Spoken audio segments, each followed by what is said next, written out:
Welcome, my friends, to the Black Diamond for Monday, October 3rd, 2016. John Lavinia here, calling in live from Salt Lake City, Utah. Excited about what we're going to be talking about tonight, and also excited to get to meet all of you in, less than 21 days, so 21 minus 3, 18 days. We're getting together in sunny Las Vegas, Nevada for our first ever Marketing Mastery event here inside Digital Altitude. As you've probably seen, and I'll make sure that everybody, including our new members, knows this. As you've probably seen, if you've been around here a little bit, our VIP tickets are sold out. However, we do have a very dwindling number of Sherpa tickets that are still available. So go into your Digital Altitude back office if you have not already secured your spot and grab a ticket to this legendary event that is coming up here in 18 days. I will be there, as will so many of the people that you're meeting here on these calls each day. And that being said, this call, the Black Diamond that we do each Monday, is a bit different than some of the other calls in the way that this call is never pre-planned or pre-scripted or premeditated. It's all very street, very off the cuff. Sometimes it's in your face, and we just like to bring out new members. I'm sorry, not necessarily new members, although they may be new members here inside Digital Altitude, because Digital Altitude itself is rather new in the marketplace, but people who have reached the top, people who have reached expert status, hence the title Black Diamond, which of course is, for any of our skiers and snowboarders, you know that is an expert level experience. So here we're going to hear from each week a different top performer in their chosen field, and of course the field that we are in is top tier direct sales. So you get to hear from the top of the top here on this call, a different personality each week, including myself. You get to hear from me each week. So you're going to hear about our opinions on stuff, how we operate our businesses, what makes us tick, and what value we think we can bring for especially the brand new member, who I've often said is the most important person in the company, because you are the future. So if you're here brand new, you've never been on a Black Diamond call before, the rules are take what you like and leave the rest, just like it's a buffet. Okay, take what you like and leave the rest. See how these ideas apply into your life and into your business, and please take them and use them. As entertaining as we like to believe that we are, it's much more valuable to actually use the information. And of course, if myself or my co-host says anything that offends you, you'll get over it. That's how we roll. So that being said, tonight we're talking about leveraging success. We're talking about scaling up. We're talking about getting bigger and more powerful and more influential in the marketplace as you deliberately build your business, which is what you signed up here to do. Now, I'm thinking about something that I wrote, in fact, a lot of things that I wrote, back when I wrote my first book, which has been some years ago, where people were asking me for my secrets, you see, because I had become a top earner in my chosen company, and I was doing this for years, and I had been very successful, and having brought in millions of dollars in sales and worked with thousands of people around the world, it got to the point where a lot of people started asking me for my secrets. And after hearing these questions for a while, I got inspired. I got inspired to write a book, to make sure that all my secrets were down on paper for all the world to see. Because I found that a lot of the people who were certainly exposed to the same kind of data, the same events, right? Like we've got big events here in Digital Altitude, Ascend, Peak, Apex, right? Even our Marketing Mastery event coming up in Las Vegas. A lot of people were exposed to the same data, the same books, the same events that I were. However, our results were different, and in some cases vastly different. Now, there were other people who became top leaders and top earners in their own right. And those were not the people who were typically asking me for my secrets. The people who were asking me for my secrets were people that in some cases, they thought, first of all, they thought there was secrets. They thought perhaps there was something that I may have been withholding. There's something special about this guy, John. Now, immediately when that thought process happens, there's a bit of a pedestal that's set up, which I've implored people, please, don't put me or other top earners on a pedestal. Okay, and I wrote about this in the book. I wrote that the main difference that I've identified between top earners and people who have not yet acquired such a status is that we've had integrity to the data, to the information, to the things that we signed up to do. In other words, I signed up to be a marketer in this marketing program. And I chose to man that post. I chose to the fullest extent that I could and to the best of my ability, and learning all I could and executing as quickly and efficiently as possible. I chose to do what I signed up to do. Yes, I am here to be a marketer. And for as long as I had integrity consistently to that vision, to that idea, to that task, which nobody held a gun to my head. That's what I signed up to do. For as long as I did that, I became more and more powerful. The more consistent I was, the more effective I was, the more influence I had in the marketplace, and I was actually scaling up on my own success. Now, I didn't start that way, right? I started like everybody starts. On day one, here I was, in my case, working a job, and I don't know what to do. And fortunately for me, despite the fact that there was no coaching platform or no, Aspire steps or anything that we enjoy here in Digital Altitude, it was very loose. It was kind of a free-for-all back then, back in the Stone Age when I got started. But despite all that, I was very fortunate to find people who did know what they were doing and who were willing to teach. And these also were people who had integrity to not only the vision, but the tasks that they had signed up to do. So I could simply model what they were doing. And the people that I sought, and I've told this story several times, the people who I sought, I sought to model them, and I sought to find out what they were doing, how they were scaling up their business and their success. These were people making more money than was even my goal at the time. Okay, so I was able to model people who were making exponentially more money than I was, and I was able to shorten the learning curve by simply having integrity to what they showed me to do. Was it comfortable? No, it wasn't comfortable. After all, I was starting from the position that I was in, right? You don't know what you don't know. But now what we've got here with Digital Altitude, a systemized and streamlined approach to this whole industry, this whole top-tier direct sales industry, which changed my life all those years ago. And my friends, I've never had to go back to a job, right? This is a very, very big thing. Once you get it, because you've got the willingness to get it and apply yourself to whatever degree you must to cause yourself to be one of those influential people in the marketplace and to cause yourself to, in many cases, earn more money in a month than most people earn in a year. And that's where you can go with this. So to help us with this topic tonight, I've got a guy who I've gotten to know over the last couple months who's been around this industry as well. And in fact, you've gotten to know him on our Friday Inside Digital Altitude calls. Here's the guy who manages that whole operation and causes this whole community to come together each week on Friday mornings, where we get to hear from seasoned veterans as well as new members alike what's going on, what's working in your business, and share the message of Digital Altitude with our members, our new members, and our guests each week on Friday. And that is, of course, Ryan Thomas. Ryan, welcome to the call. How are you, my friend?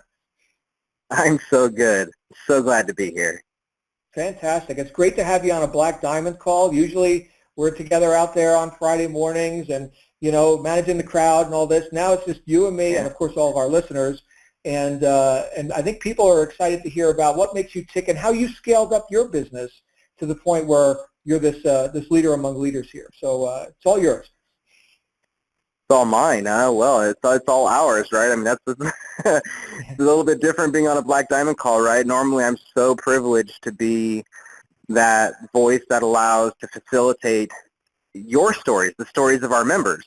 And so it is a little bit different to have the microphone turned around on me and for the spotlight to be on me a little bit. So for those of you who are nervous, if we're in a group here, you raise your hand if you get nervous speaking in public, and I'm sure everyone's hands would go up. It's the most common fear. For those of you who haven't heard that statistic, more people are afraid of public speaking than they are of death. It's literally the most feared thing in the world. And so I just want to give a shout out to all of you who do step up and are willing and brave enough to share your success on our Inside Digital Altitude calls on Fridays, because it is those stories, and those stories of everybody from the people who are just coming in and just finally getting their first tiptoe into the idea that, wow, I can be my own boss. Wow, I can do this. Can I do this? Can I really do this? To the people who are saying, I was here 4 months ago, and look, the call we had on last Friday, gentleman is in here for 4 months, is doing multiple 5 figures, in a short amount of time. It's a very short amount of time to get up and get going. And those kinds of things are possible when you learn, when you are willing and able to see success and then leverage it. So I guess that would be, you kind of, this is kind of a forum. And so I guess if I were to have to share, kind of off the cuff, like what was it that allowed me to leverage up to the point to where now, and I guess it might be helpful for those of you who haven't had a chance to I guess not a lot of people here necessarily know me, so maybe it might help if I shared a little bit about my background. I actually started off as a college counselor, believe it or not, of all things. I was a college counselor.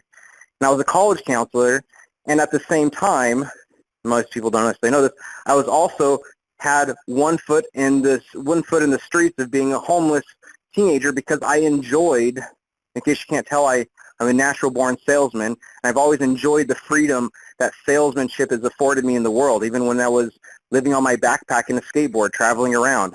And so I literally used I had the hardest time as a youth seeing myself be successful.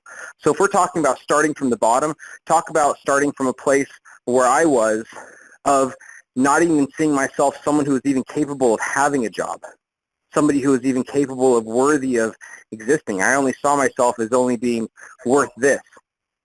And I changed that from that, and I used this same process that I hope, if there's any one thing I guess I could expound to you tonight, it's that you can sell yourself on creating happiness, joy, success, income, money, purpose, fulfillment. You can sell yourself on overcoming bad habits. You can sell yourself on overcoming anything that's holding you back, any negative emotion, anything that's holding you back from succeeding in the past. You can sell yourself out of that. You can sell yourself on doing what it takes, and that's effectively what I did. And I learned to leverage every sale. Every time I sold myself on spending another day selling door-to-door instead of going back to panhandling was a victory that I celebrated.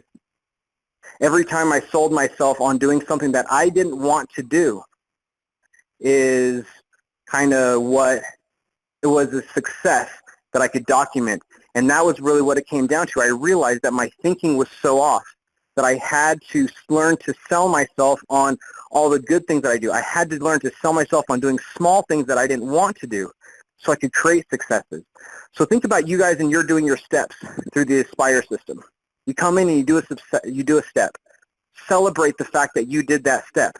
Take some time to give yourself a pat on the back for doing something that the average person isn't going to do. The average person out there who's complaining about their lifestyle, they didn't sell themselves on the idea of giving it a shot the way that you did here.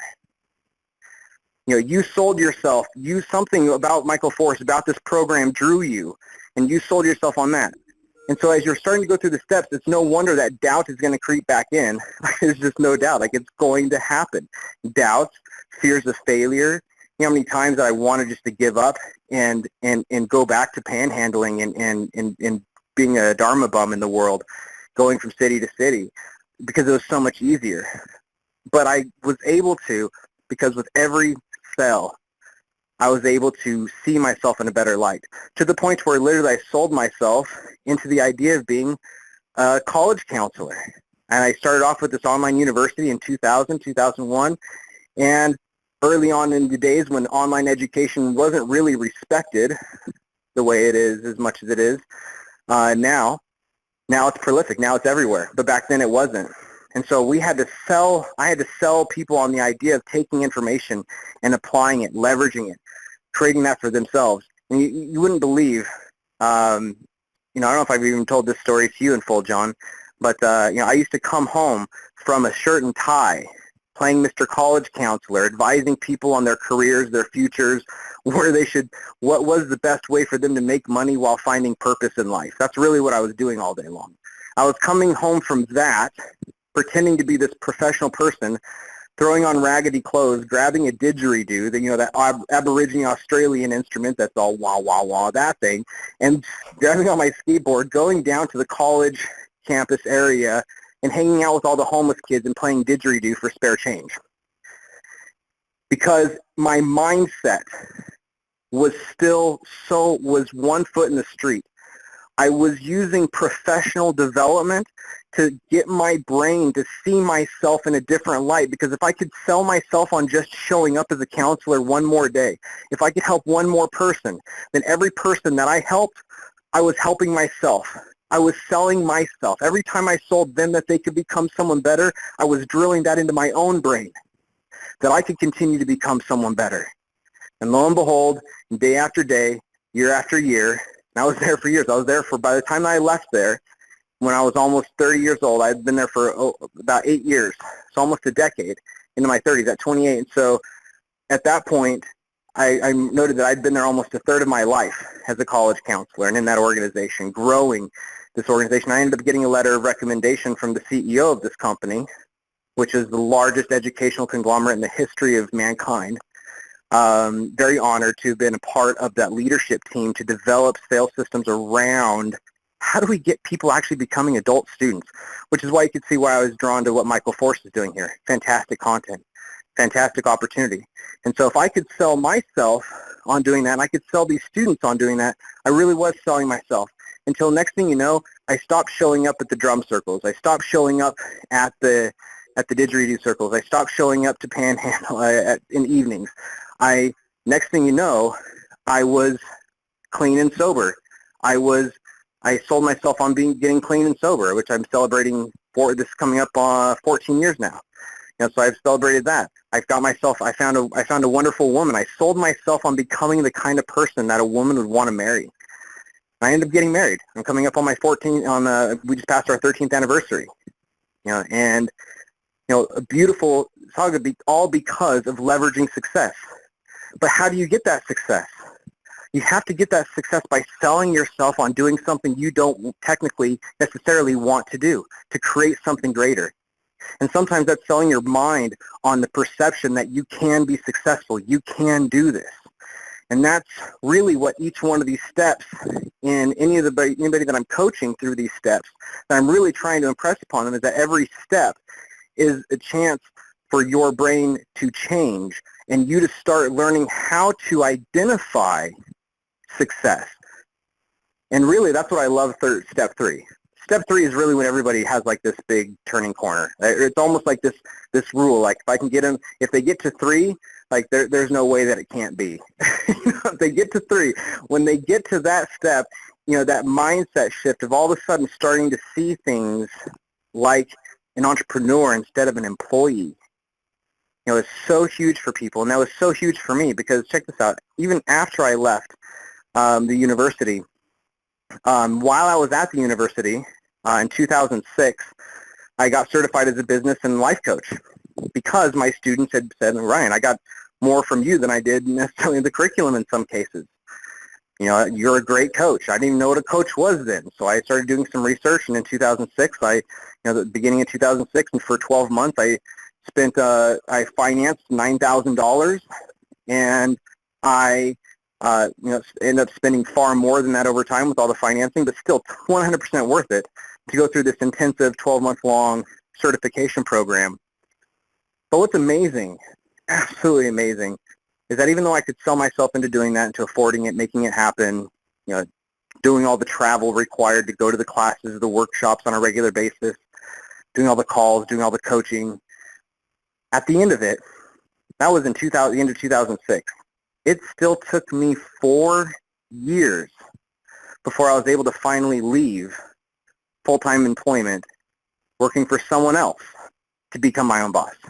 That was in March of 2010. So I'm coming up on my 7th anniversary of being my own boss full-time. That to me is absolute success considering how many people, how many businesses fail in the first year, second year, third year, fourth year, 5th year. The 5 years is the general magic rule. Most businesses can't make it past that 5th year.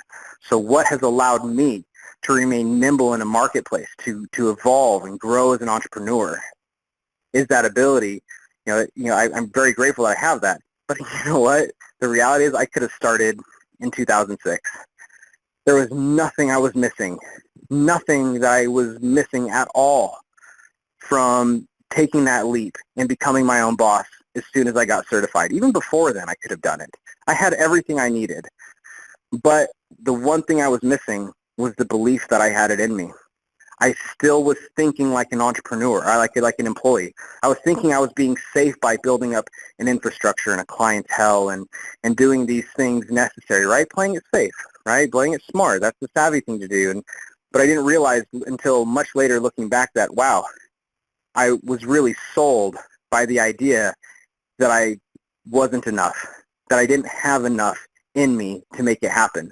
I needed a certification. I needed this. I needed that. It was always a constant thing of, well, once I have this, then I'll be good enough. Then I'll be ready. Then I'll be ready. And it took me 4 years to finally overcome that.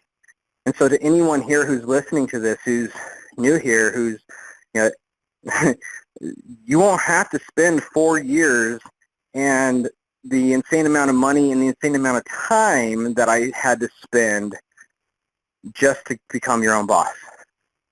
And you can do it in a way that, 7 years, you can be celebrating your anniversary and be grateful because you've built real success along the way. And I'm actually, this is off the cuff, but I have acronyms that I use for my own self to help me measure what's important to me. And those things are wonderfully displayed in a lot of what we have here in Digital Altitude, which is one, real success to me comes down to relationships. Am I surrounding myself with people who want more? Am I surrounding myself with people who intimidate me? Am I surrounding myself with people who push me and inspire me to become the best? Not only in those higher business relationships, but also in my personal relationships. Was I able to sell my tired butt up off the couch to go help my wife with the dishes? Am I able to sell myself when I'm tired at the end of the day to put on that happy face and to go read a book to my boy for 15 minutes? Can I sell myself on doing it? And not just doing it, but can I sell myself on doing it with a good attitude, really enjoying the moment? That's a sales job. That's 100% a sales job. Can I sell myself on doing that? Because if I can, what you end up with is a certain amount of success, a certain amount of product. And if you take that product, then you can magnify it. And so that's the first thing is relationships. So I have a continually better relationship with my family because I'm investing in that on a daily basis. And so I constantly ask myself, as my own boss, what did I do to improve the quality of my relationships today? The next thing is experiences or expertise. They're actually the same word, believe it or not. They have the exact same Latin root experi. So what did I do to create a good experience for the clients I was coaching, the businesses that I spent time with today? What kind of experience did I create for them? What kind of experiences did I create for, what kind of experience did I gain as a professional? Every day that I showed up to the job, every day that every conversation I had with every new student, with every new person, with every new business owner, with every new entrepreneur was an opportunity for me to have some kind of success and to take that success and ask, how does that impact things for the better? And so then, so real estate, relationships, then experience, which leads into expertise. And that, at the end of the day, is really the core of success. Learning what you're good at, figuring out what you're good at, and you're good at and you enjoy doing. If you can do that, the world is yours. Digital Altitude can help you with the money. We can take care of all the sales for you. We'll take care of the support for you. We'll take care of all the customers for you, freeing you up to go figure out what it is that you want to do. You might find out that you actually enjoy coaching people too, and so you might end up getting to coach your own leads. That might be the case. You might find out that you really have a knack for, and you have an expertise for solo ads, for being able to find and get good solo ads running. You might find a particular traffic niche. You might be able to find that you have an expertise and a knack for doing joint venture relationships and introducing people on the high level. But how would you know that until you took the leap of faith to sell yourself on getting outside your comfort zone and signing up for something like this and coming to a 3-day event in Las Vegas where you can actually have access to new relationships, where you can meet new people, get entirely new perspectives on how people experience life and how they've developed their expertise. Until you do that, you really are limiting yourself. You only have your own experiences to go off of. That's why relationships are so powerful. They give us a whole new perspective of experiences to draw off of. I'm so grateful for the relationships that I've had. because of the experiences that they've given me, but also because of the experience that I've been able to gain and glean from their lives. And ultimately, those two things lead to the third thing, which is generally what probably brought you here in the first place, which is assets, right? Being able to make money, have real assets, have things that, money, real estate, have, have the list, have a following, whatever, you deem as your asset, that you can be building that. And that's one of the most important things that I guess I would really, and if there's any one tactical thing that is really important for people here, and that's when it comes to your assets and leveraging those, that you take Michael Force's advice in the videos and you reinvest your profits. When you go out there and you spend some money and you make a little money, you don't take that, you don't do what the average person do. What the employee mind is going to do is say, oh, awesome, I can go get that Xbox. Oh, cool, I can go take my family to dinner. I can go take my friends to dinner. I'm going to go out to the movies. I'm going to go do this. I'm going to go buy this. That's what the employee would do. An employee gets a bonus. An employee gets a little bit of extra spending money, and they look for ways that they can spend it. But an entrepreneur looks at that and says, I just spent $1,000 and I put $1,500 in my pocket. How can I spend $1,500 now so I can put a little bit more of my $2,200 in my pocket? Now I've got an extra $700. How am I going to take that and build that up and build that up and build that up? So this concept of compound, of reinvesting what you've been given, is very clear to understand when it comes to money. It's one of the harder things to do, mind you. It's one thing to do that, but it's really hard. I've been there. I know what it's like when, oh man, you all of a sudden have this big check. I've sold 5-figure domain names, and I get that check come in. It's like, oh man, I want to go spend that. And you have to step outside of that old employee or natural person's mindset and step back into that boss mindset, being your own boss, being that entrepreneur and saying, yeah, let's take some of that. Maybe you can budget a little bit of that to reinvest in the relationships. If your friends helped you to get there, if your family's what helped you to get there and you've got a little bit extra, I'm never going to tell you that you shouldn't, be able to repay kindness, to break bread with your fellow man. But I will say is it comes down to that general mindset of what are you doing with what you get when you get it. If you sold yourself enough to be on this phone call here, sell yourself enough to listen to this advice and reinvest your assets. And you can do that. It makes it easier to do that because the last component that we're talking about here to make that acronym complete, real wealth, is relationships, experience, assets, and lastly, my lifestyle. That has been the biggest thing for me, because what killed me being a boss or being an employee was kissing my little girl goodbye in the morning because she was asleep when I left, and kissing her goodnight in the evening because she was already asleep when I got home. Because I had to be a weekend daddy.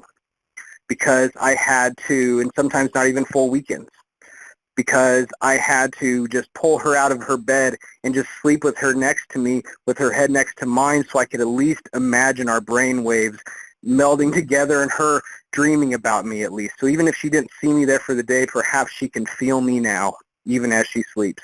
So I could feel like I have some kind of relationship with my kid. From those long nights that I had those, that was what drove me. And so for 7 years, I have a boy who's 5 years old now. My oldest girl, she's 11, and so for half of her life, I've been there for her. I wasn't there for the first half, effectively. Thank heavens, her mom is a full-time mom, and that's the one promise I made to my wife when I quit my jobs, and was that my entrepreneurialism would have to pay for itself. She would never have to work to support us, that she could stay a full-time mom. And she's been a fantastic mom to them. I'm so grateful for her. But that's the point, is that I've been afforded the lifestyle that to be here when my kids get home from the school bus, to go on field trips with my kids, to help get them ready for school and to send them off, and to work my work hours around that, to be able to take time off and to go places when we need to take impromptu vacations to the coast, because we can, because I can work from wherever I am. And so I guess at the end of the day, in a couple of steps actually, Michael talks a little bit about journaling. I'm going to double down on that concept that every day, take some time to write down what did you do as your own boss here. What did you do to what were the successes that you could find in your relationships? What were some good things that happened there? Find the successes. Ask yourself, what are some good experiences that I had today professionally? What are some good personal experiences? What are some experiences that I created for others, or some of the kind of questions you can ask? And the assets, you can ask yourself, what were my money-making activities today? What did I do to drive traffic? What were the quality of my clicks? What was my cost? What am I doing to scout out new lead sources? What am I doing to continue to refine the ones that I have? And that's your assets category. What am I doing to build there? And then lastly, what did I do that I enjoyed today? What's something lifestyle I did? Now I've got little ukuleles and guitars and six-stringed ukuleles and didgeridoos and little kid drums and bongos spread all over my house. That's probably the one thing that makes our house the most messy, is little instruments of every kind. But I love having a musical family. That's a lifestyle to me. I don't mind tripping over a ukulele because it means that my boy was out playing the ukulele. Sure, I need to help him put it back, but still, sure, that's a good problem to have. That's a fantastic problem to have. And boy, what a different mindset that is than the mindset of, just pure anger. That's what I mean by just being able to leverage success in your relationships and your lifestyle. Looking at all of these components, your relationships, your experiences, how they lead to your expertise, your assets, and your lifestyle. And what can you do to take those things? I found that if I think about all of those on a daily, regular basis, when I get that big commission check come in, when that money comes in, it makes it a whole lot easier to take a good chunk of that money and reinvest that immediately back into the business. And not only take it back and invest it back into that business, but and sometimes that means taking some of that money and paying back people who I felt helped me make it along the way. And being able to pay that forward. Being able to have some charity in my heart. Being able to take some money and go take the kids to go do something to go help someone else and get outside of my own life for a while. And get relationships and experiences and assets and a lifestyle of a completely different sort. Right? So I guess that's kind of that's really the kind of the core gist of this, is just really, if I can impress upon you, to leverage success, you can, to journal on a regular basis, document this, because here's what's going to happen. If you do this, if you're willing to sell yourself on just writing and journaling for a few minutes a day every day, what's going to happen is a few things. One, your brain is automatically, naturally going to train itself to find successes and hidden opportunities. What I mean by that is this. I'm sure everyone's experienced that effect of you buy a new car and all of a sudden you start seeing that same car everywhere. Weird, right?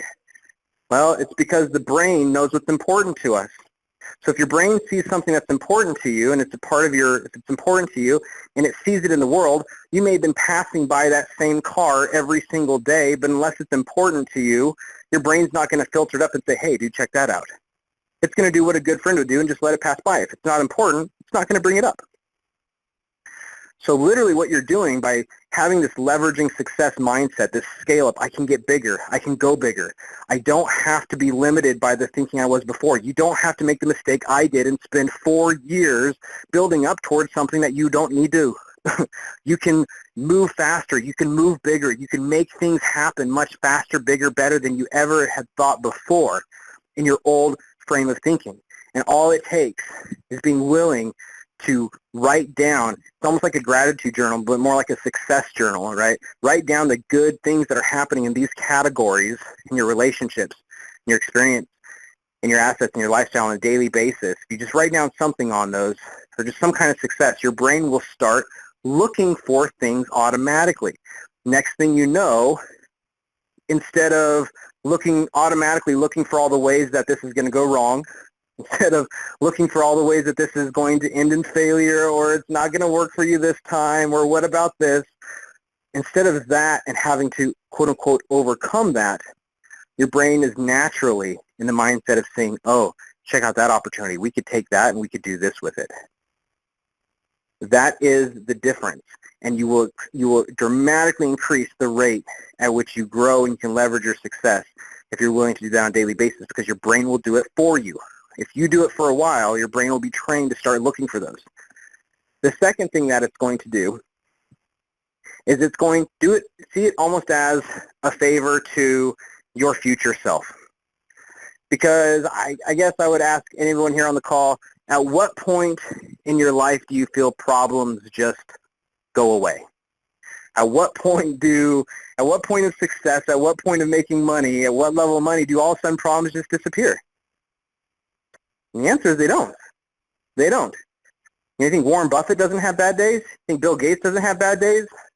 You think anyone at any level of wealth or riches don't have problems? Of course they do.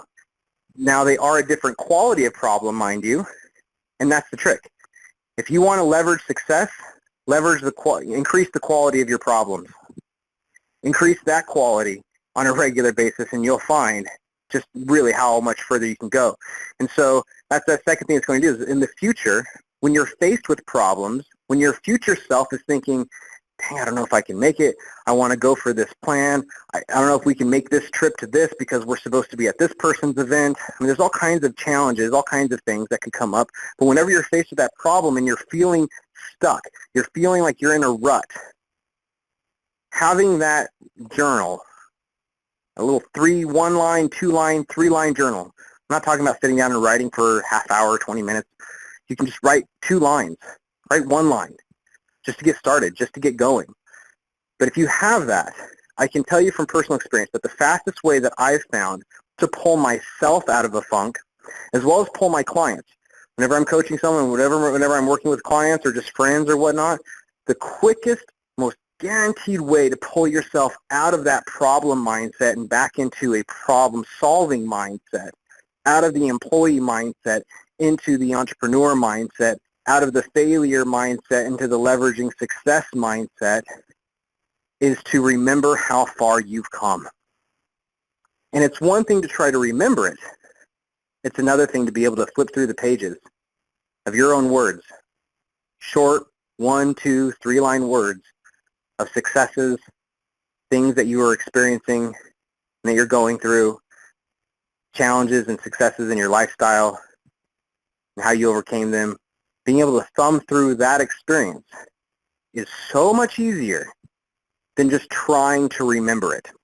Because the brain can stop you from trying to remember, let's be honest. If you want to stay upset, you want to stay in the problem solving, you want to stay in a funk, you'll stay in a funk. And for some weird reason, most people don't necessarily know this, but my major is actually in behavioral science.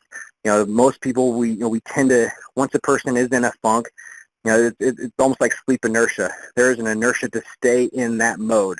We can see it in kids when they have little temper tantrums, that they get mad and they want to stay mad, and they hold on to that madness, as long as that anger, as long as they can. And a good parent or guardian is going to find a way to help that kid break through that emotion faster. A good boss is going to help their employees break through that stagnation, that, oh, I don't know if I can do it. I don't know if this is for me. A good boss is going to help someone get past that, get back to work with a good, clear mindset, focusing on the successes. Because again, unless you can tell me that you've already trained your brain specifically to look for positives, to look for successes, to look for opportunities, instead of looking for challenges, problems, and disadvantages, unless you've actively worked towards that over a period of time, your brain is trained right now to look for the negatives, to look for those challenges. So this is an opportunity, this is my invitation to you to do your future self a favor and give your future self that opportunity to not have to try to remember how far you've come, but to be able to flip through some pages of a book and just clearly see how far you've come. I still have some old drawings and some old things that I did when I was, it's still in that semi-homeless phase and working my way out. And those, if I'm ever in a really bad state, I can go look at those and nothing pulls me out of it faster and back into a problem-solving mode so I can get back to leveraging success. You can't leverage success. You can't think about how you're going to scale up if you're thinking I'm screwed.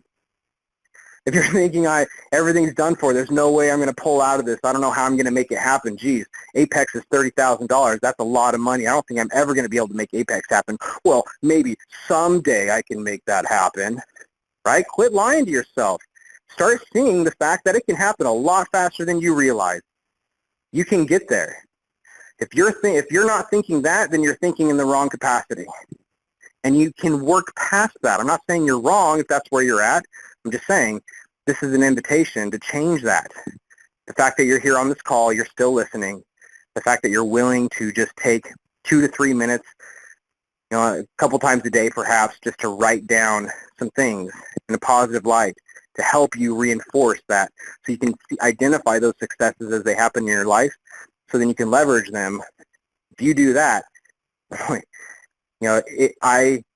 I would love it if between now and between Las Vegas, when I get the chance to see so many people there, I'm looking forward to the hugs, I'm looking forward to the handshakes, I'm looking forward to the stares and the teary eyes I'm going to get from hearing the students, the clients here that I've worked with in Digital Altitude, and the people from these calls. Once I get there, I have that to look forward to as well. So that's the other way that you can pull yourself out. That's the other reason why doing this on a regular basis will help you, is because if you can see how far you've come in that amount of time, it allows you to start realizing, wow, I can do a lot more. Look at this person. Look at that person. Look at what we are doing together. If you start learning that skill set of looking back to find the successes in your daily life, if you start seeing that money coming in, if you're willing to risk what it takes and you're willing to do what it takes to go make that happen, and you're smart about it, absolutely. You can take that, re-leverage it in a smart way, and you're going to learn every bit along the way how to do it better and better and better and better. And just like John said, we are marketers, which means that we have learned the art and the science of people, of what makes us tick, what makes us jump through hoops. And what's so funny is education and marketing is no difference. There is no difference between what a good teacher does and what a good marketer does.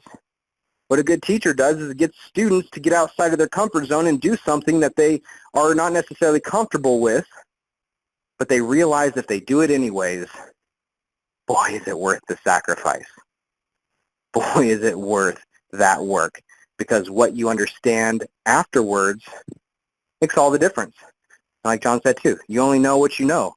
Right now, as you're hearing me based off of all your current experiences. After you come to Vegas, after you go through the rest of the Aspire steps, after you get to Rise, and you go through that training, you go through the base training, after you work with a scale-up coach, after you go through these things, you're going to have a completely different perspective because of the experience you gained along the way, the relationships you gained along the way, the money, the assets that we gained along the way.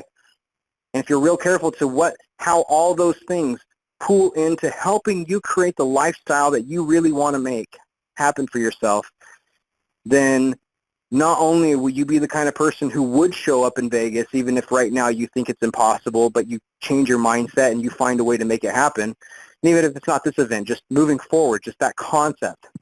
If you can find a way to make that happen, not only would you show up to that event, but you would show up as the right kind of person at that event. You're going to show up with the right kind of mindset to leverage the success in the room. You're not left just leveraging your success. If you get good at this, you learn to leverage the success of others. And that's the heart of Digital Altitudes. You're leveraging what Michael Force has built. You don't have to invent the product. You don't have to figure out a funnel that works. You don't have to figure out how to filter out the people that aren't a good fit and filter up the people who are.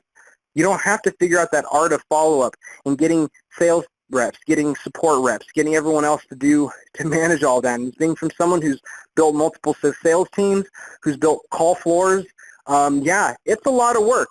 It's a lot of work. You have no idea how much work it is on just that component alone, let alone if we're talking about the systems to manage it all.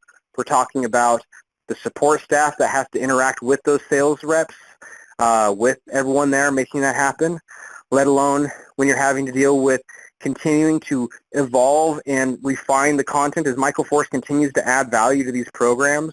The new, and that's what we're seeing here, is we're seeing that. And so that's why I can tell you, you stand at a wonderful opportunity to be able to isolate and focus on the primary skill set of being a marketer, of being a professional inviter. All you have to do is figuratively tell people, I've been through this training. I think it's amazing. I know you'll get a lot out of it. You're not saying go try this training. Why? Well, because I want a commission. You're not saying that. You're saying go check out this business training. Why? Because I've been through it. It's amazing, and I know you'll get a lot out of it. It's only a $1 trial. Go check it out. Well, I have this question about it. Wow, what a really good question. Go sign up for the trial and ask your coach. That's literally all you have to do. Good question. Go ask your coach. Defer to us. Where else in the history of any kind of opportunity do you have the chance to step into an existing operation, an existing business like that, and leverage the success of other people? Now, that doesn't mean that it's obviously your business is just going to take off and grow on its own. You still have to do what you need to do, right? You still need to be a marketer. You still need to get people invited to try that trial. You need to get them to do that. And so that's where, so thank heavens, that's all you have to do. Because if you had to do that and everything else, no wonder why so many businesses fail. No wonder. Having to do that and everything else is ridiculous. So giving people a chance to get started with a singular focus, while at the same time providing that mindset, the relationships, the community here, creating amazing events where we can have these experiences, where we can learn from people of expertise, people who've done it on stage, and connect with all the other amazing people there as well. So we can, take our assets, build it, grow, take what we've taken, take what we've earned, and leverage that. Make the most of what we've earned so we can earn more. And why? Because we want that lifestyle. We want it. And if you want it bad enough, you will continue to fight to make it happen. And it can happen a lot sooner if you learn to leverage. I didn't leverage. It took me 4 years. So instead of my middle daughter, she was a couple years old when I quit, when I became a full-time entrepreneur, and about a year or so, 2 years old. I could have been there from the time that she was born. That's 2 more years that I lost with her. 2 years that I lost of not being there for her at those critical hours that I could have had. And so you don't have to do that if you leverage our success. Leverage what's here, leverage what Michael built, leverage all these Black Diamond calls, all the other calls we have throughout the week. If you're not using them, you have no hope of leveraging. You've got to get on them. You've got to take notes. You've got to get real with yourself. You've got to be your own boss. You can do it. You can sell yourself on becoming someone better and making the most of that. I have no doubt about it that you can. It just starts with, think about, I guess I'll end on this, like, how is that possible? Well, it's simple. Sell yourself on something realistic. Sell yourself on doing something small that you can do, and then build on that. Magnify every success. Small wins matter, because what you're doing is you're getting your brain out of the old funk of thinking, I can't afford that. I can't find a way to get the money for Rise. I can't afford the money to get to here. I can get the money for Rise, but I can't afford this. You're able to turn that automatic machine off and start asking questions like, how am I going to afford Rise? How am I going to get to Vegas? How am I going to get to that next 3-day retreat? How am I going to get there? Instead of asking, I don't know how I'm going to get there. How am I going to make that happen? It's not just asking the question, it's where are you asking it from? And so to leverage success, I guess to kind of recap and synopsize, if you want to leverage success, first you got to spot success. You got to see it. You got to find it. You got to train yourself to find that success, to look for it. Because no one trained us on how to do that as kids. We didn't learn that in school. No college counselor that I ever had told me that. You've got to find that. You've got to spot that success. You've got to do something to make it happen. And when you do, you can absolutely build on it and build on it and build on it till next thing you know, you're looking back and you're realizing, wow, look how far I've come and look at where I'm at. And I can tell you, once you're at apex, once you're on the peak, the view's good. When you climb, that's why we climb. That's why we hike. Because once we get there, we stop, we turn around, we look back, and our minds are blown. And once again, we're reminded how much greater we are than we thought we were. I guess I'll wrap up on that. Ryan, my goodness. Only on the Black Diamond call, man. Everybody, give Ryan some love. If you're joining us live right now on the chat roll, give Ryan some love. Ryan, I don't know if you're on console right now, but no, I'm not. Oh, what? You know what? Are you ready to write a book, or you got one in the works, or what? I do, yeah. As a matter of fact, I've had multiple in the works, and yeah. So yes, the answer is yes. Yes, I have one in the works. Because I was just thinking, this guy's got to have. You've got a book in you. You've got at least a book in you.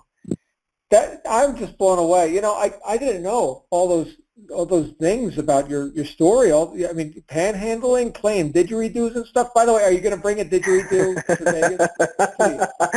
I guarantee if I do, someone out there is going to say, "Well, more like a didgeridoo." Guaranteed, it happens every time.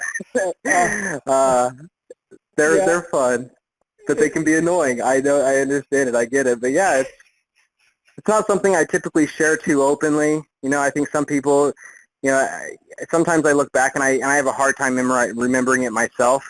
But that's the thing is, when all of a sudden, when you walk away, like, I guess if there's one little point I'd pinpoint out here, it's like so many people, like I had some pretty bad addictions. Like I had some really bad addictions. And I had to sell myself on the idea that I wasn't an addict. I know there's a popular program out there, and I'm not going to say what it is, but it's one of the central tenets of it tells you that you're going to be an addict for life. And I think that you could do nothing more to harm someone's reality for themselves, because you need to see yourself as, I don't see myself as an addict, at all. I may have an addictive personality. I may have generally an addictive brain, but what I'm addicted to, that's my choice. I'm addicted to good calls. I'm addicted to good conversations. I'm addicted to my wife and my kids. I'm addicted to personal growth. I'm addicted to being able to journal in my penmanship and learning how to cursive write. Believe it or not, I know it's kind of odd, but it's a big passion of mine over the past couple of months is learning how to cursive again. But yeah, that's the thing. So yeah, it's amazing how far you can come, and so yeah, it's not something I typically like to share too openly. But I know this is a good community, and I know there's some people out there who need to hear that story.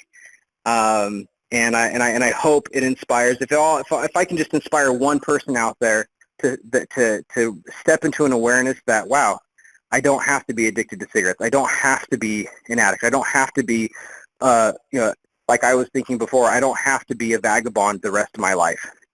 That if you can picture yourself being far beyond, even if you can't see yourself at the heights of success, at least see the fact that there's something bigger than what you have now, and sell yourself on just finding out what that could be.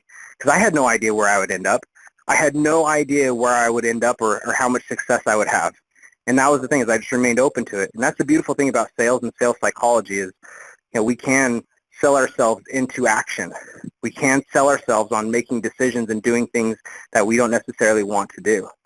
And yeah, just like getting up on stage. Like sometimes it's, I actually love public speaking, because I love these kind of calls because they still make me nervous somewhat. But the fact is that nervousness is excitement. That nervousness means I'm alive. That nervousness means that I care. I really genuinely care. And I love the feedback that I get from people after I do calls like this and webinars and private presentations. And I've been very blessed to speak at some amazing events in the past with some amazing top-notch speakers. So shout out to all the gurus out there who have had me on their stage. Very blessed to be there with you guys and to be here with Michael Force and this crew and everything that we're doing. Yeah, it's great. And of course, it's going to be spectacular to be there with you and everyone else who's listening in right now in Las Vegas in just 18 days. So why don't we do this? We've run almost an hour already, Ryan, and I know that there are plenty of people that would probably like to at least say hi, maybe ask a question. So I'm going to go ahead and open it up for Q&A if you're feeling up to that. Sure. Okay. So here's the thing, guys. We're going to keep it on topic. We're talking about this journey of scaling up success. We're talking about going from where you are to creating the lifestyle that you truly desire. So I'm going to go ahead and open the lines.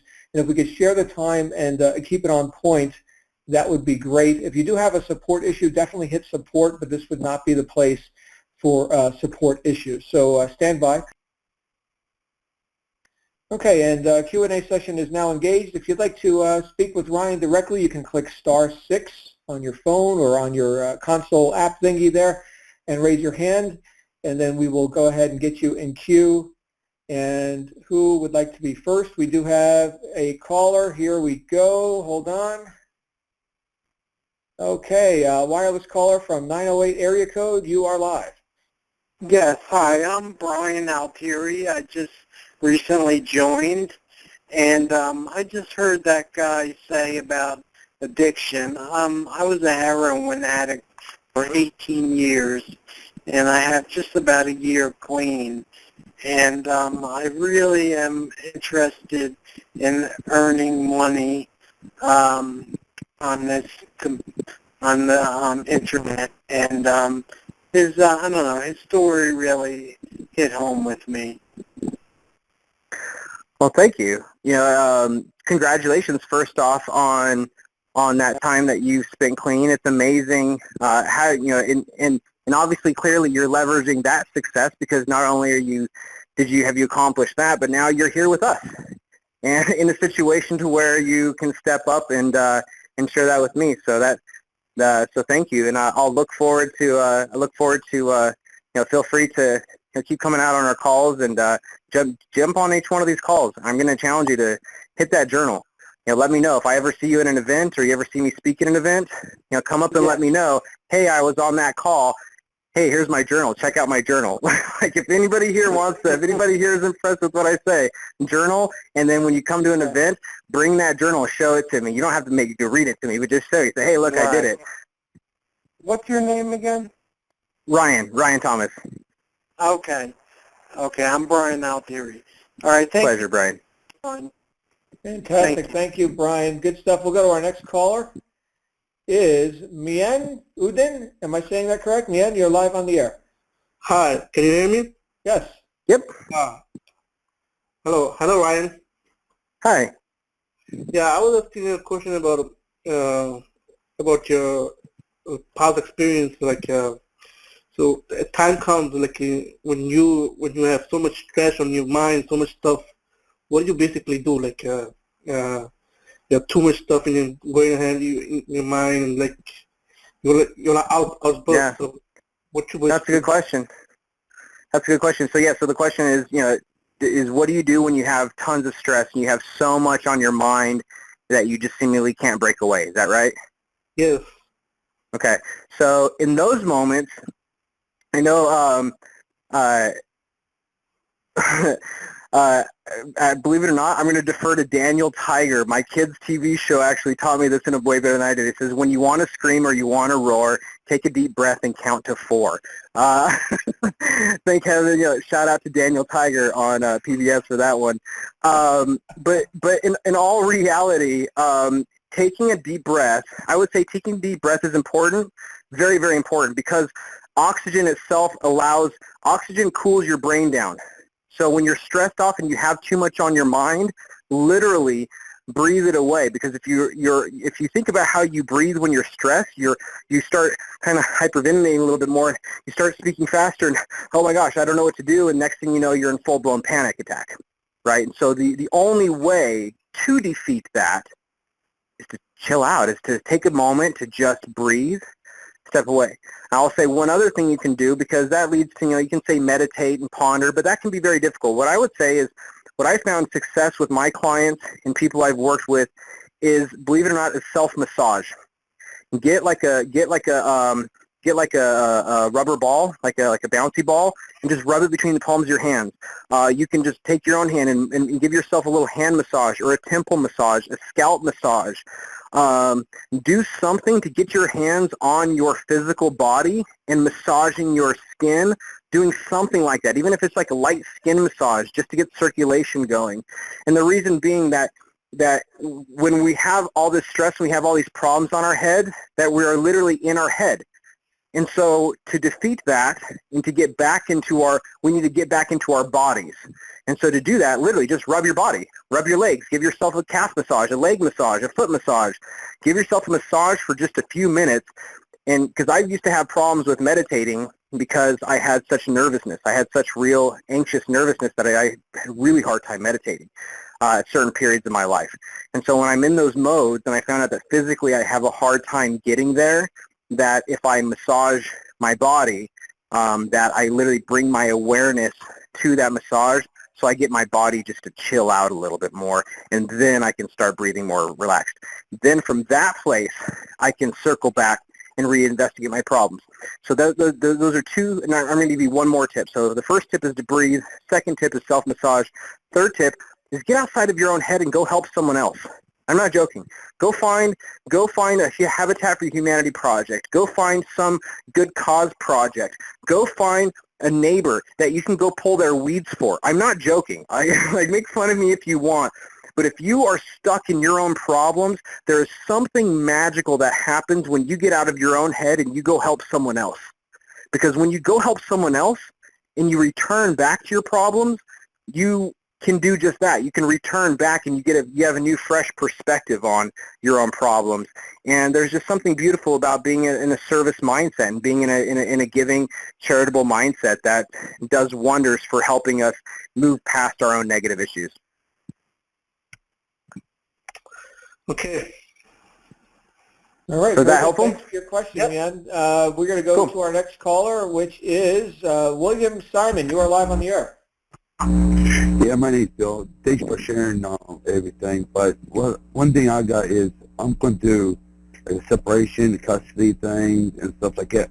Plus, I work a lot of hours at my job, but it seems like I can't get ahead, and with financially and everything like it there. And how you can get yourself motivated whenever you got all these stumbling blocks in your way.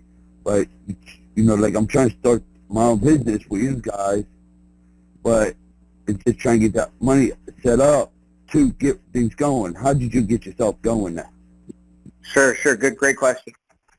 The first thing is going to be to, one, be aware of the fact that money can come from unexpected sources.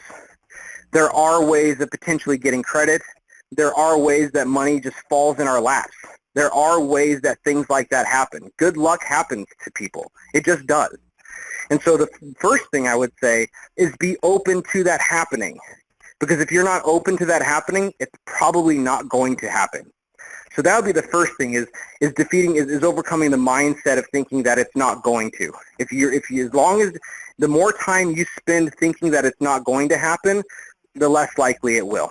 Simple as that. That's just a very real raw mechanic. Now, above and beyond that, what you can do is focus on the things that you can do.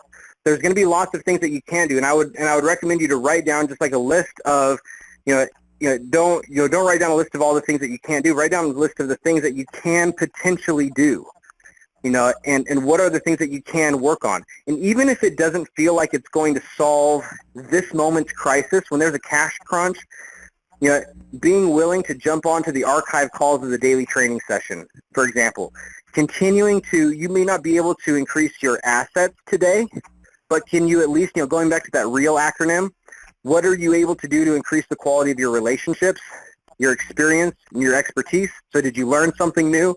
Did you do something new? Did you take action towards a particular direction? And then of course, lifestyle. So even if you didn't make money for that day, if money's the issue, then look to the other things that you're doing that could potentially lead to that money showing up.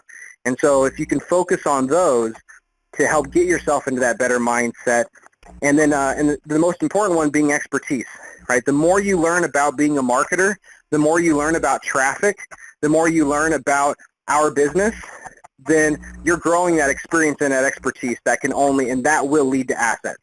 Hands down, it just will. It's just a matter of time. Are you willing to put in the time, put in the energy, put in the effort to learn and do? Learn and apply.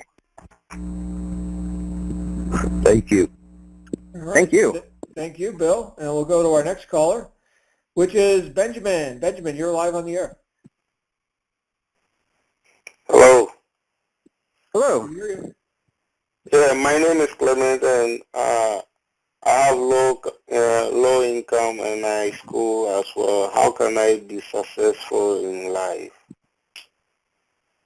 How can you be successful in life? Yeah. Without education? No, I want to know the mainstream of your of the program that we're learning right now. I would say the most important thing you can do is treat digital altitude like a Harvard education.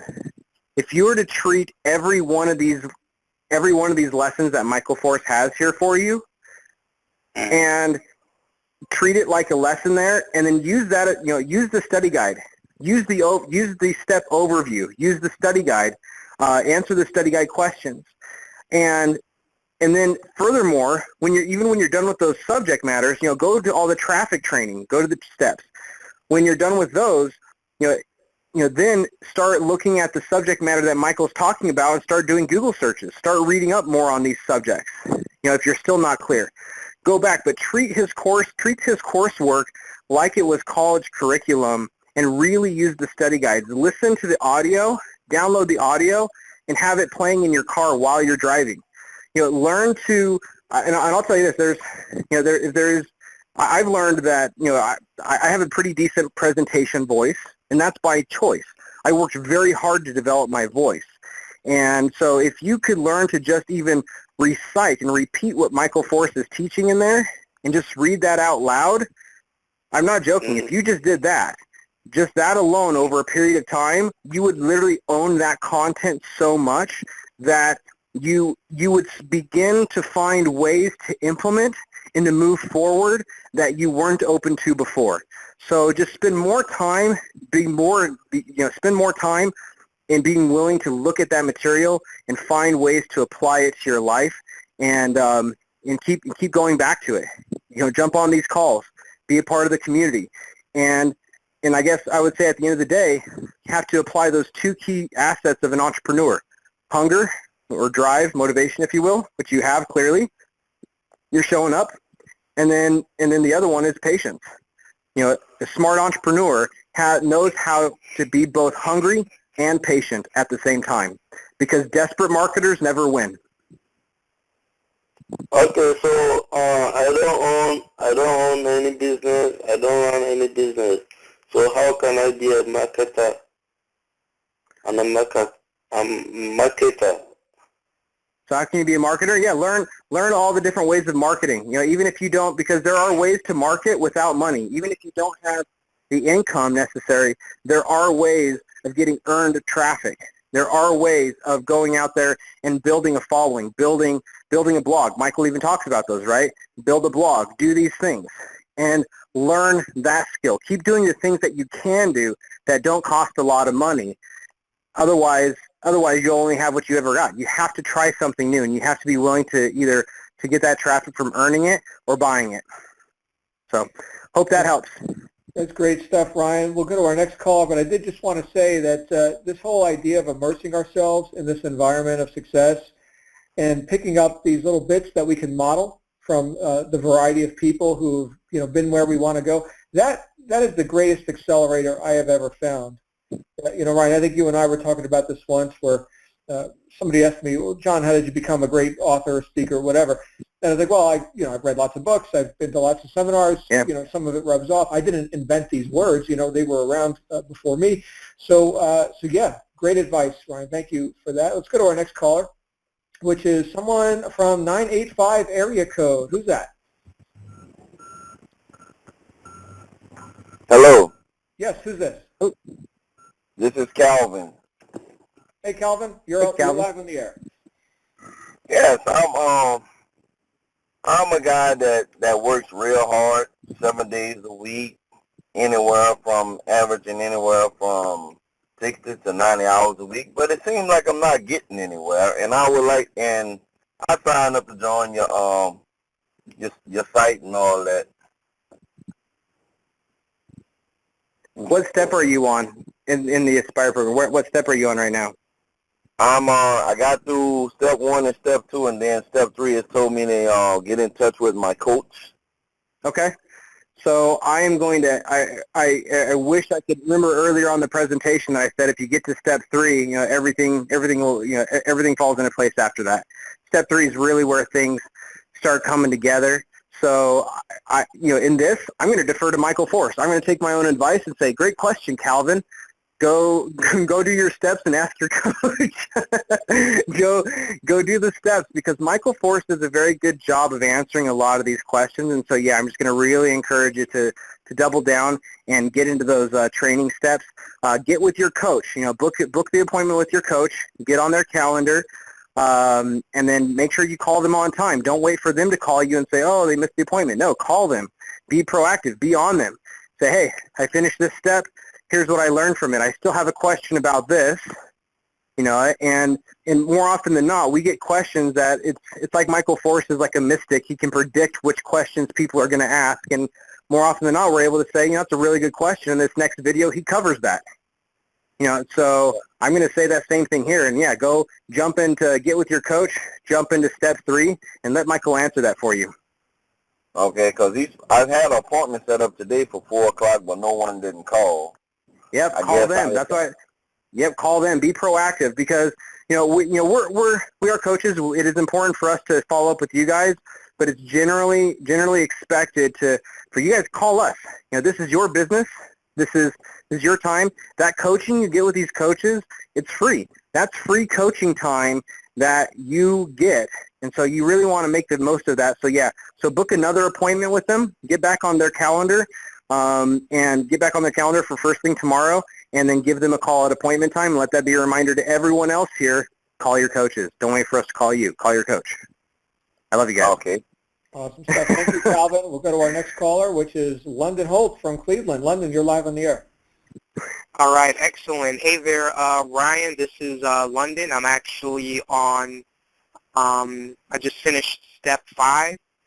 But, yeah, first off, thank you for being so vulnerable with your unrehearsed presentation, man. I thought that was pretty amazing. I myself, I just graduated college like a few years ago, and this information that I'm learning, like, this is, like, worth even more than my degree. So this is, this is the bee's knees, I like it.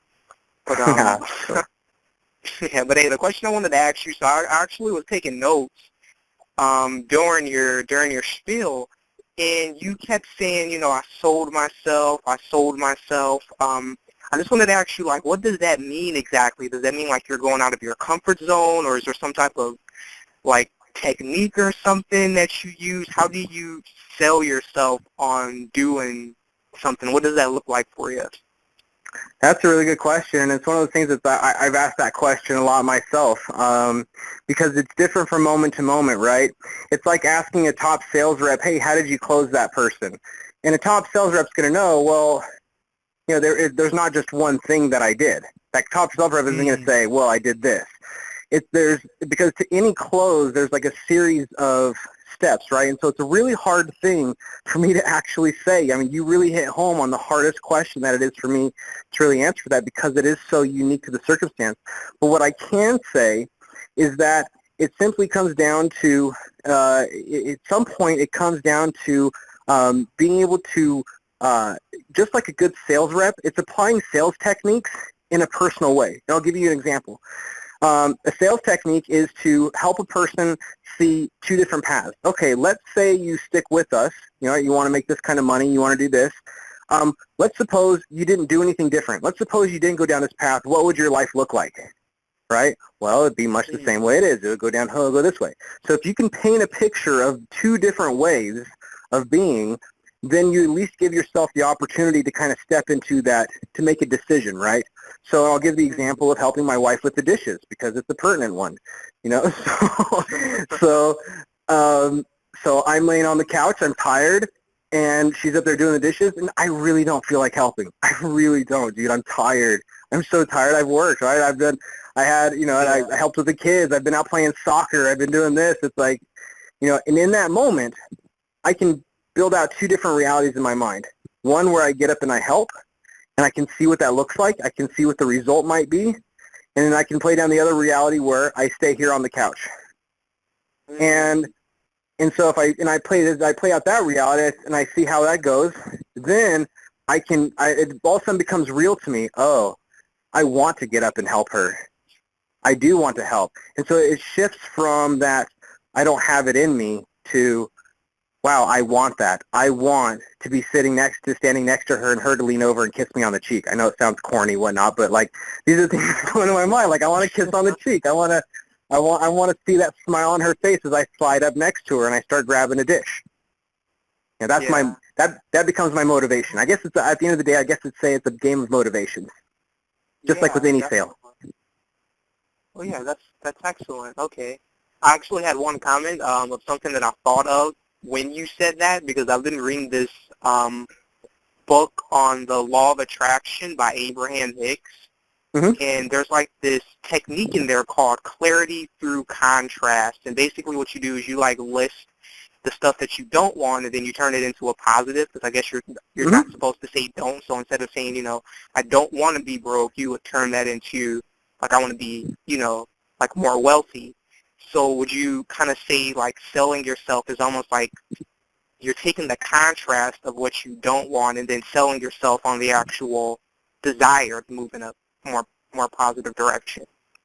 That's pretty, yeah, you could say that. That's a great way of putting it. It's just, it really does come a matter of contrasting, because more often than not, what the typical human behavior would be is, I'm tired, and they'll justify it, and they'll sit there. But in the back of their mind, they'll be nagged, and so will they really rest? Will they really enjoy it? Will they really enjoy that time? And so there have been times where, taking that case into effect, that I haven't gotten up to go get the dishes, to help with the dishes. Because in that moment, I recognized that right now, my body needed to rest. I really did just need that, and she was fine. She had it under control. She didn't need the help. No worries, right? And so I don't necessarily want to cast it as a situation of negative versus positive, though it can be. Sometimes it's just really playing out the scenario and just saying, what would it look like if I did this? If I did this, what would that look like? And then from there, you can own the decision, right? Because that's what, to a sales rep, give me a no or give me a yes. Don't give me a maybe. You give me a maybe, you know, it's wishy-washy. I don't know what to do with you. Give me a no or give me a yes, because I can work with a no. I can work with a yes, but I can't work with a maybe. Great. So you got to get yourself into that. Yeah. Exactly. Yeah. For sure. Yeah, more than glad to Thank you help. very much, man. Yeah, I appreciate it. Cool. Fantastic. Thank you, London. And how much time do we have left here with you, Ryan? Are you good? We could take another. Yeah, we could take another call or two. Okay, very good. We'll go next to Lenny from Houston. Lenny, you're live on the air. Hi, Ryan. Listen, I just signed up on yesterday, to be honest with you, and what I'm hearing is, well, basically I'm a full-time worker, just like most folks, and I got a very busy job, but what I'm hearing is that this sounds like this is going to need a lot of time to do. Is that true? No, what I'm talking about here is, that's actually the beauty of this, is you don't have to go through everything that I went through, right? It took me a lot of time. It sure did. You know, but that's the beauty of what Michael Force has here, is that you can get up and just plug into something. You don't have to reinvent the wheel. You know, he's taken not only the product development, but he's taken the support, the sales, all the systems. He's taken all of that, the websites, off your plate. So the only thing you need to do, again, is be here to listen to these calls and be, as you're getting value from it, show up and learn and be a part of the community. So that way you're authentically, genuinely excited, and you learn how to use the training to get the product out there, to be a marketer. And as you learn how to be a marketer, that's we're all here because we don't like spending a lot of time working. Let's be honest. I'm a marketer because I don't like working, and I never work for more than an hour and a half to 2, maybe 3 hours in a row, because then it starts to seem a whole lot like a job. So I'll only work in small little stints. But that's even just working on the phone. On your guys' side of the equation, those of you who are coming in as just raw members, that's me as a coach internally here and part of the leadership team. But you guys, so I've got a different role here than the average person coming in. I've got a different infrastructure, and I'm just one of those guys that that I've been at this a long time. So no, that's the beautiful thing is all you need to do is listen to your steps.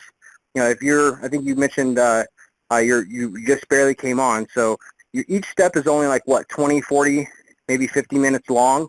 So each one of those steps is only a little bit of time, but it's power packed with content. So go through it, and go through it as much as you need to really understand it. And then your coaching calls are brief, and as you go through that coaching process, you'll get real clear real fast as you work with your coach on just how easy it is to step in, start driving traffic. And there are ways where literally it's so extremely hands-off that you're basically driving clicks, and you're getting clicks happening onto your links that other people are. You're signing up people and getting commissions from people you've never talked to, and you probably never will. And so that's the beautiful thing, unlike most other programs, most other systems where you have to be involved in support, you have to be involved in the sale, you have to be involved in those conversations. That's what takes a lot of time. We do that work for you. So yeah, we do a lot of work, and it takes us a lot of time, but we do that so you guys don't have to. Thank you. Appreciate it. Yep. Very good. Welcome, Lenny. We're glad you're here. We'll see if we can take one or two more. The list keeps growing, Ryan, so we are going to have to cut it off. At some No a lot worries. of people want to talk with you. You're a super popular guy. So let's go next to 801 area code. Is that Ed? Nope, this is Lori. Hi, Lori. You're live on the air. I'm so excited that I got through. I was like, please let me be one of the ones. So I just, first, before I ask my question, I just wanted to give a shout out to Ryan, just to kind of make you aware of my situation. I just had finished step 6, and I was really reluctant to talk to my husband because he's like the biggest skeptic ever. Like, you look up skeptic in the dictionary and his picture's there. And of course, he did his own little research, and instead of, looking at the things that I showed him, he, found all these other things online that were, the naysayers and things like that. So I had a really tough weekend because he's like, hey, it's not a good idea, it's not a good idea. And then I had written my coach about it, and my coach actually reached out to me, which I was shocked. I thought it would just be like, oh, there's a loss, move on to the next person. But my coach is Tony. He's awesome. And he reached out to me, and, he's going to help me kind of show my husband like how legitimate this business is. But anyway, your story, like the story that you shared, was so inspiring to me because I felt lost. I'm 26 years old. I have a daughter. I'm actually on my second marriage right now. I've been through a lot in life, with how young I am, and I feel like, I have felt like such a failure. And initially when I found out and my husband said it wasn't a good idea to, do this, I was like, great, this is another failure. This is another thing that isn't going to work out. And I saw the Black Diamond email from Michael Force. He emailed it to me. And he said, and it was just an invitation. And I was like, you know what, I'm just going to do it. Like, I had just talked to my coach, and I'm like, okay, I'm just going to try this, I'm just going to listen. And when you came on and you shared your story, it was like exactly what I needed to hear. It was exactly what I needed to hear to show me that I am where I'm supposed to be, part of this business. I'm going to leverage my success by just showing my husband, my own proof and my own results. Anyways, sorry, I know that was really long-winded. No, I love hearing that, though. Thank you. You're welcome. I just want to let you know you're an inspiration. So to kind of go along with what I had said about my husband being like a kind of big skeptic. My main goal is to just, jump on board and, start small and show him like just proof, from what I'm doing that this is real. But I don't know, I guess like what have you had to deal with like, with the naysayers, on your way to success and building and things like how did you overcome that, to continue to help or, to keep you motivated? Like what did you do to overcome those naysayers? That's a really very, very good question, and thank you for being vulnerable to share, your circumstance with us. And I dealt with this a lot, especially believe it or not, when I was a college counselor. Far more so in this industry. When I was a college counselor, there's a lot of husbands who did not want their wives going to college, especially doing online college. So yeah, I've had a lot of experience coaching others through that as well as myself. And so it's kind of a big topic of how we deal with the criticisms of others. So I'll try to be as concise as I can on answering this, to try to boil it down. I guess the most important thing is to, one, make sure they feel heard, because if they don't feel you're hearing them, they're just going to keep coming at you until they feel heard. Okay. And so first hear them, really hear them, because if you don't hear their objections, they're not going away. They're not going to go away. Okay. So first at least make them feel heard. And then you can ask yourself, and then you can move past it from that place. Because once they feel heard, then now you have the right, you've earned the right for them to hear you. Okay. Right? And so in that way, it really is that two-way dialogue where I heard you, I heard your point of view, now great.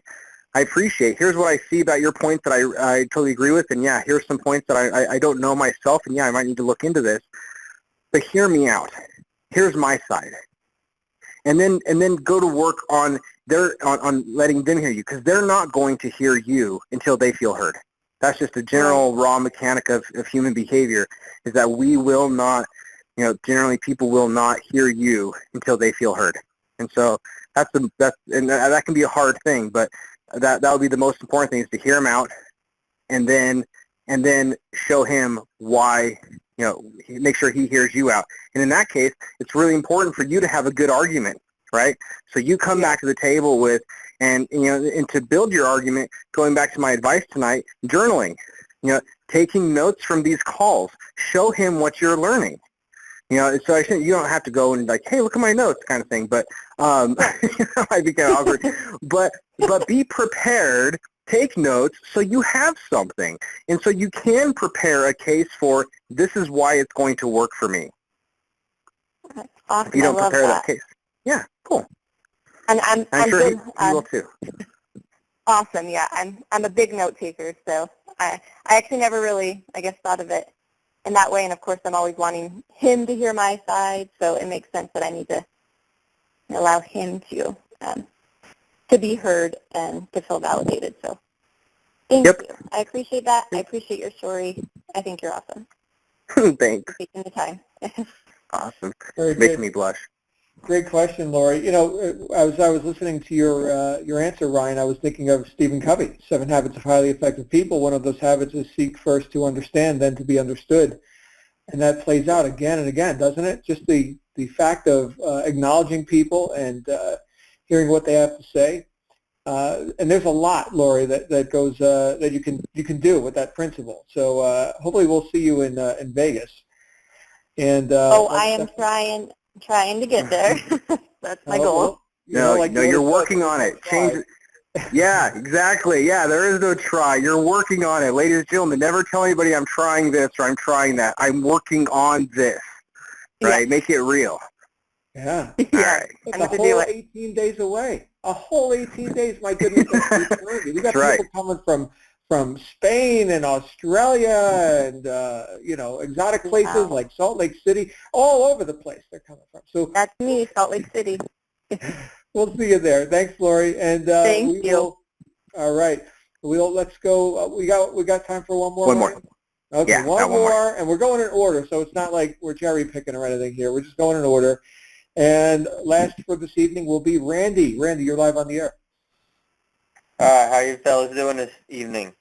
We're good, Randy. You got the last slide on the Q&A list here, so here you go. Oh man, the floor is mine. Couple things that I'm struggling with. One, how as a beginner to sell yourself on something that you haven't been successful at yet. Okay. What are the other questions? Lay them all out. Lay them out. Lay out your questions. I might be able to double stack them here. Double stack them. Yeah. How to be a leader and a coach. Okay. You know, I'm a very motivated person, so that's a goal is to help motivate other people and help them see that there's light at the end of the tunnel. So I want to, you know, my goal is to be a coach, but more importantly, I guess, is starting out an online business and seeing the potential in this is how do we sell ourselves without actually having experienced the success as the people who are teaching us. Sure. That comes back to that answer of hunger versus patience. Being patient enough to to wait for the result, but being hungry enough to start today. Okay. Taking action now. And so if you haven't already had that success yet, do something. Again, start small. You know, you don't go from 0 to 60 and asking someone to buy a high-ticket product. You have a funnel. You have a process, right? It's a series of smaller commitments. And so if you find yourself having a hard time making the sell to yourself on a big thing, what's a smaller sale? Sell yourself on researching different traffic strategies. Sell yourself on looking at, you know, blog platforms or figuring out WordPress for a moment or doing this. Sell yourself on finding a way on doing some credit applications and working on your building business credit so you can be prepared to scale up fast. So even though you may not have the money for traffic right now, you can be doing things to be building up business credit so that way you can get some business credit, get some loans to fund your business, right? So there's always things that can be done. They may not produce, you know, the money that's going to be here tomorrow or next week, which is generally what we want.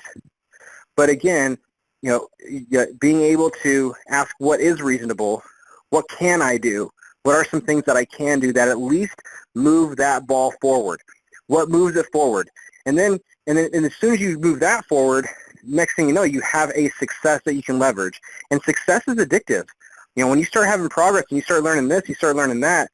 You know, it's like, have you ever gotten lost in like a Wikipedia hunt, right? Like you start here and like next thing you know, you're like off on like this whole other tangent of Wikipedia, learning about something you never even thought you'd be interested in.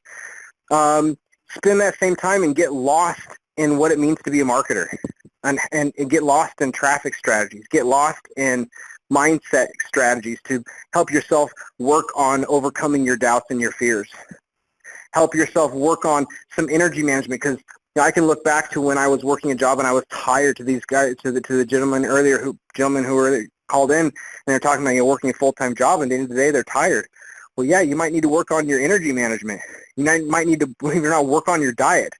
And that's the thing is to sell yourself on doing the things you can do to put yourself in a better position for success. You know, don't make it such a big leap to where, oh, I don't know what to do. I don't know how to make money. You know, break it down into the things that you can do. I started by, you know, getting an Instagram page, which I didn't have, you know, separate Facebook page, and going out exploring, you know, the local areas, you know, like I just got back from a trip to Miami. I went down there and, you know, hung out there, watched the sunrise and, you know, things like that. I'm able to get pictures so I could post on my Instagram and cool. The things that I've done, you know, small trips that you know, things that I have been able to accomplish, you know, with the success that I have had. You know, I mean, I own my own business, but not online. So it's a completely different type of business trying to promote as opposed to what I currently do, you know. Yep. So it's just a completely different source that you need to pull from. And, you know, how important are reading these books? You know, the quadrant and the secret. Quadrant. on all these 4-hour books, work week, and yep, all of them. 4-hour work week such, is actually reading that book. Yeah, those are all extremely, if you haven't already read them, if you haven't read the cash flow quadrant, if you haven't read the 4-hour work week or The Secret, these are some of the key fundamental concepts in our industry. And some people might ask, like, what does that have to do with being a marketer and driving traffic? It has everything to do, because behind every strategy for traffic, like, we can do everything else for you. You got to handle that. But behind every strategy is the person. It's like Michael Force has a perfect recipe here, but a perfect recipe is only as perfect as it's implemented, is only as perfect as it's followed. And so learning how to even just follow and learning how to step in the footsteps of others and not try to think, because I have some business experience, I know what I'm doing, and I'm going to add some milk.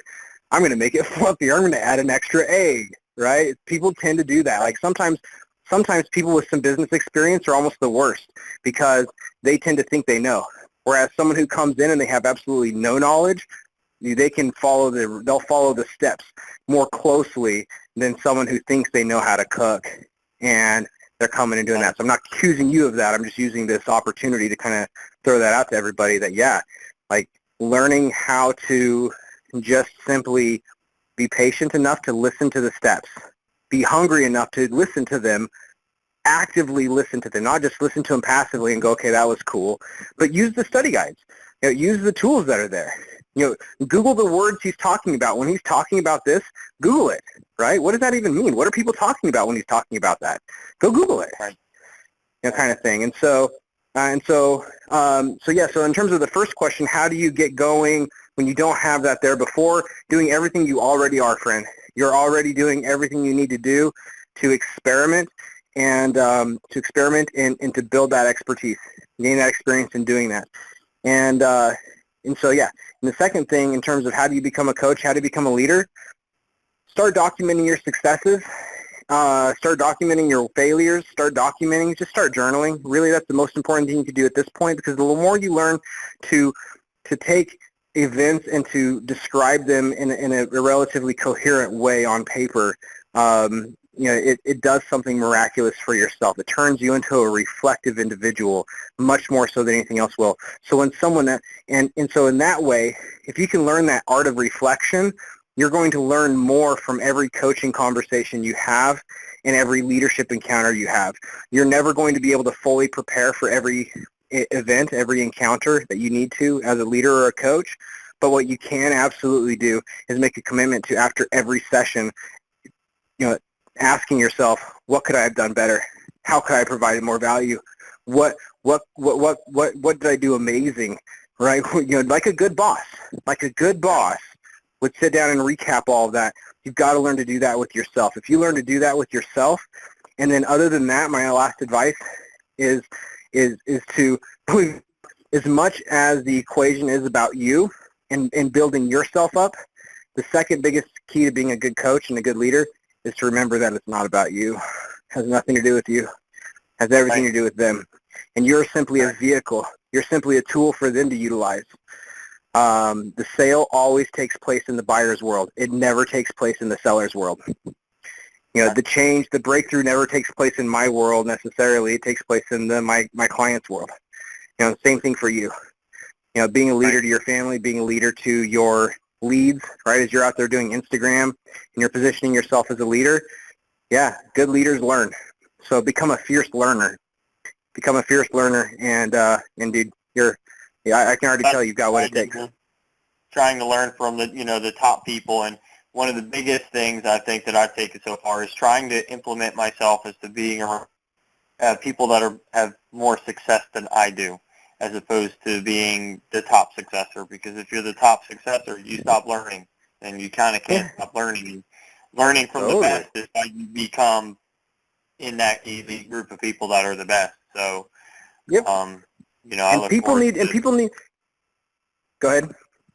I look forward to meeting the top earners and getting in contact with the top earners, being able to get on calls and talk to the top people. There are people even for all the new people that are listening now, these are the people that have paved the way for us newcomers. So, it's extremely important to listen to what you guys tell us and, not take it for granted that it's just a phone call. I mean, it's a very valuable lesson that we're all here to learn. So, I appreciate the fact, that we get to call in and things and ask people questions, and, it helps. It helps. It's helped me get farther in my business from the day that I started to where I'm at now. I'm trying to upgrade to the Ascend model. I'm hoping to do that within the next couple of weeks. And Cool. Looking forward to get in touch with the traffic coach to completely, I'm hoping that opens up a lot more doors for me, as paving the road. So That's what we're here for. That's what we're here for. You guys can absolutely lean on us and lean on what Michael's built here for us in the community, and that's what it's all about. And I guess I love hearing these testimonials. I'm going to go ahead and throw out, if you have a testimonial, again, I'm not support staff, so if you have a question, I can't help you. But if you have a testimonial and something you'd like to share with me that you got from tonight, send me a message to rthomas@digitalaltitude.co. That's rthomas @digitalaltitude.co. Again, I can't answer any questions or do any support, anything like that, but if you just have a quick testimonial, something you'd like to write down to say, hey, I got this out of it, I love hearing those. That's the best way for me to wake up, is I love going back through not only reading the things that I've written in my journal, but the things that my clients and the people that I've been able to inspire, the things that they've written back to what I've given them. Nothing is more impactful to me. So thank you all for, you guys who made it on this long and stayed on with us. I feel honored to be here. Thank you everyone so much. All right, Ryan, I just wrapped up the Q&A session. Thank you for everybody who participated, and sorry we couldn't get to everybody tonight. Ryan, you're just a popular guy, and you know what, we're going to be there in Las Vegas, and I know Michael talks about hanging out at the, I guess there's a bar, right, where people can get refreshments and stuff. Well, I think you and I, do you drink coffee? I drink yerba mate. It's an herbal coffee. Oh, okay. Well, I think it's a whole other story. Yeah. Okay. I think you're going to be able to find me around the Starbucks, assuming there is one in at the event in Vegas. Because, like you, I don't partake of the fruit of the vine or whatever. But yeah, let's definitely get together, everybody, in Vegas in just 18 days, and buy Ryan an herbal coffee. If you appreciate it, they have them there today. Yeah. I'll take it. I'll absolutely take an herbal coffee. There you go. Since I can't buy you a beer, I'm going to buy you an herbal coffee. So very good. Ryan, thanks again. We'll see everybody on the wake-up call in the morning. And, of course, we'll hear you, Ryan, on our Inside Digital Altitude calls as well. Everybody, make it a great night, and we'll see you real soon. Bye for now.